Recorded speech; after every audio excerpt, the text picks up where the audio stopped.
Let's turn to the House Intel Committee. It's a conclusion, 150-page report.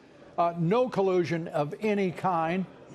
Why is Bob Mueller still functioning as special counsel?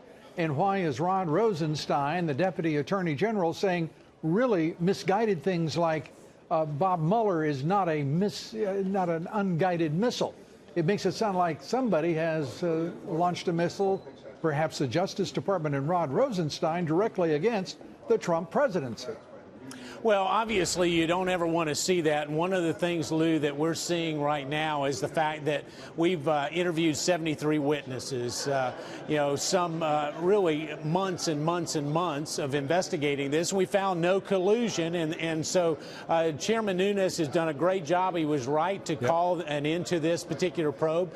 But here's the interesting thing is when Bob Mueller was given the direction, it wasn't just to look at collusion. They were ambiguous on other related matters, which essentially allows him to be more unguided. Now, maybe he's not an unguided missile, but certainly he's able to look at a number of other areas that go well beyond the collusion. I can tell you my voters back home and your viewers and listeners truly want us to come to the end of this and get serious about the Trump agenda. I think the time is now to do that. I couldn't agree with you, as you know, Congressman Moore. It is stunning to me that the language he used, an unguided missile, he's not an unguided missile, suggesting that he is on a course trying to destroy the Trump presidency. That's the only inference that's possible from that. And it's time that people in this country understand, those who do not already, that you cannot make Bob Mueller superior in his powers over the federal government than the President of the United States. This is madness, what we're watching.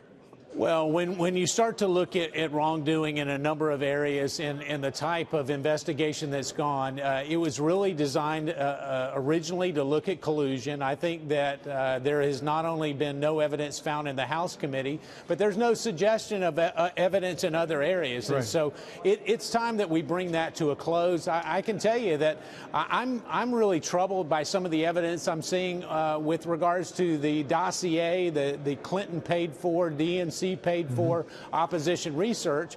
It appears that there was more collusion with the Russians on that front than there is on anything that we found with President Trump. So perhaps we would be better off to start placing our focus there. And if we...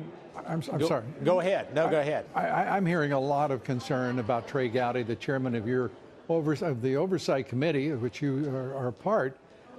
Why in the world is he seemingly dragging his feet on that investigation into corruption in the Department of Justice and the FBI?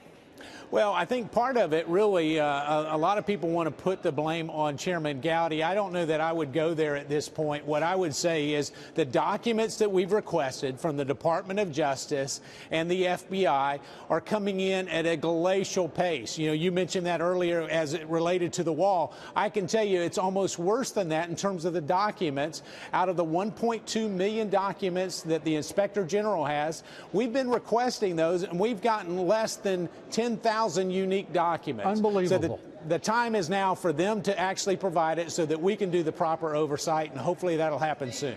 Well, let's condense this down to what is the possible, the practicable, and the new issue, and that is this is President Trump's government.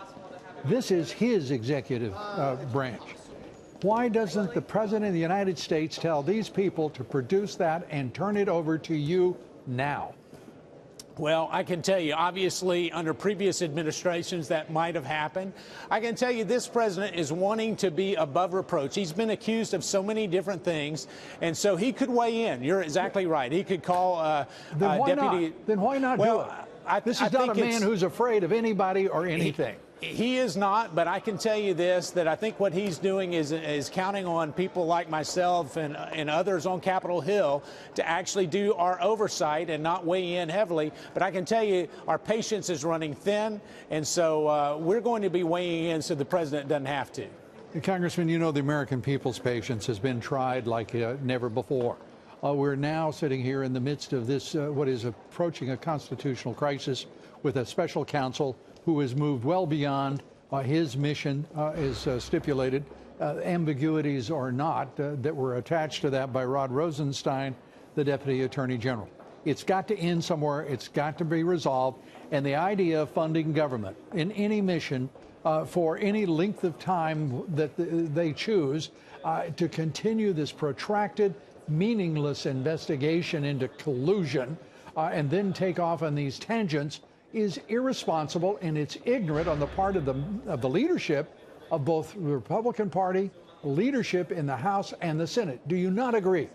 Well, I do believe that the time is now to bring it to a close, and you're right. I can tell you, having been back just home in western North Carolina, they're fed up with this. They're saying it's time that we get on and do what the president promised to do. They believe that this is a orchestrated effort to delegitimize this president, and so it is time that we draw it to a close. Hopefully, we will soon, and embark on other more productive efforts. One last question, very quickly. Mike Pompeo, director of the CIA, the designate to become Secretary of State. Your thoughts?